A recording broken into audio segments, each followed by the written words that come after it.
नमस्कार मित्रांनो, माझ्या यूट्यूब चॅनलमध्ये तुम्हा सर्वांचे पुन्हा एकदा सहर्ष स्वागत.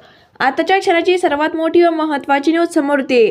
मनोज जरांगे पाटील यांच्या सर्व मागण्या मान्य, आंदोलन संपणार. सविस्तर जाणून घेण्याअगोदर तुम्ही जर आमच्या चॅनलला सबस्क्राईब केले नसेल तर सबस्क्राईब करा, बेल आयकॉनला प्रेस करा, जेणेकरून आमची अशीच नवनवीन व्हिडिओ व राजकीय घडामोडी सर्वप्रथम तुम्हाला या चॅनलवर बघायला मिळतील. मराठा आरक्षणासाठी मराठा आंदोलनाचे नेते मनोज जरांगे पाटील नवी मुंबईत दाखल झाले आहेत. नवी मुंबईतून मुंबईत पोहोचण्यापूर्वी सरकारच्या शिष्टमंडळाने मनोज जरांगे पाटील यांच्याशी चर्चा केली. ही चर्चा सकारात्मक झाल्याचे मनोज जरांगे पाटील यांनी सांगितलं होतं. दरम्यान जरांगे पाटील यांना सगळ्या मागण्या मान्य झाल्या. आता शासकीय विहित नियमानुसार अंमलबजावणी होईल, अशी माहिती मंत्री दीपक केसरकर यांनी दिली. काय म्हणाले दीपक केसरकर? मराठा आरक्षणाचे नेते मनोज जरांगे पाटील यांच्या सर्व मागण्या मान्य झाल्या आहेत. आता शासकीय विहित नियम असतात, त्यानुसार त्या निर्णयाची अंमलबजावणी होणार आहे.